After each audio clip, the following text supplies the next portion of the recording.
ಕಚ್ಚೂರು Shri Maltidevi credit cooperative society Barkur Shri Kachchur Maltidevi ಸಭಾಭವನದ ತಳಭಾಗದಲ್ಲಿರುವ ಕಚೇರಿಯ ಉದ್ಘಾಟನಾ ಕಾರ್ಯಕ್ರಮವು ನಡೆಯಿತು.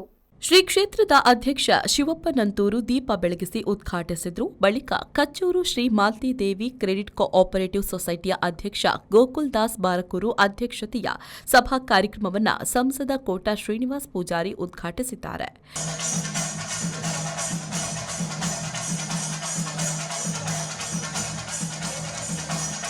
ಬಳಿಕ ಮಾತನಾಡಿದ ಅವರು, ಕರಾವಳಿ ಜಿಲ್ಲೆಯಲ್ಲಿ ಆರ್ಥಿಕವಾಗಿ, ಸಾಮಾಜಿಕವಾಗಿ, ಶೈಕ್ಷಣಿಕವಾಗಿ ತೀರಾ ಹಿಂದುಳಿದ ಸಮಾಜವೊಂದು ಕಚ್ಚೂರು ಮಾಲ್ತಿದೇವಿ ಹಾಗೂ ಬಬ್ಬುಸ್ವಾಮಿ ಕ್ಷೇತ್ರ ನಿರ್ಮಾಣಗೊಂಡ ಬಳಿಕ 5 ಜಿಲ್ಲೆಯ ತಳ ಸಮುದಾಯದವರ ಒಗ್ಗಟ್ಟಿನಿಂದ ಧಾರ್ಮಿಕ ಶ್ರದ್ಧಾ ಕೇಂದ್ರವಾಗಿ ಇಂದು ಆರ್ಥಿಕ ಸಂಸ್ಥೆಯನ್ನ ಕಟ್ಟುವ ಹಂತ ತಲುಪಿರುವುದು ಮಾದರಿಯಾಗಿದೆ ಎಂದರು.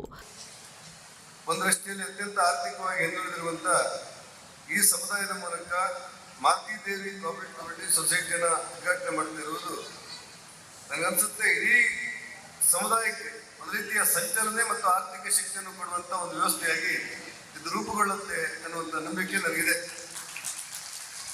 ಆ ಹಿನ್ನೆಲೆಯಲ್ಲಿ ಬಹಳ ಪ್ರೀತಿಯಿಂದ, ಅಭಿಮಾನದಿಂದ, ಹೆಮ್ಮೆಯಿಂದ ಮತ್ತು ಸಂತೋಷದಿಂದ ಈ ಕಾರ್ಯಕ್ರಮವನ್ನು ದೀಪ ಬೆಳಗಿಸಿ ಉದ್ಘಾಟನೆ ಮಾಡ್ತೇನೆ. ಒಂದು ಕಾಲ ಇತ್ತು, ಸಾಮಾನ್ಯರು ಬೇರೆಯವ್ರ ಹತ್ರ ಸಾಲ ಪಡೆಯುವುದೇ ಒಂದು ಕಾಲ ಇತ್ತು. ಆದರೆ ಇವತ್ತು ಕಾಲಗಳು ಬದಲಾಗ್ತಾ ಸಮಾಜದಲ್ಲಿರುವಂತಹ ಕಟ್ಟಕಡೆಯ ಮನುಷ್ಯರು ಮುಖ್ಯವಾಹಿನಿಗೆ ಬರ್ತಾ ಇರುವುದನ್ನು ನಾವು ಕಾಣಲಿಕ್ಕೆ ಸಾಧ್ಯವಾಗಿದೆ.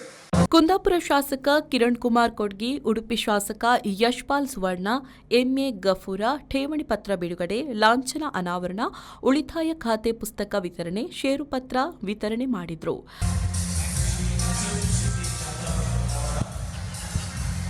ಬಾರಕೂರು ಶಾಂತರಾಮ ಶೆಟ್ಟಿ, ಕುತ್ಯಾರು ನವೀನ್ ಶೆಟ್ಟಿ, ರೂಪಾ ರಾಣಿ ಶೆಟ್ಟಿ, ರಮೇಶ್ ಕಾಂಚನ್, ರಾಹುಲ್ ಗುರಿಕಾರ, ಕಮಲಾಕ್ಷ ಇನ್ನಿತರರು ಉಪಸ್ಥಿತರಿದ್ದರು.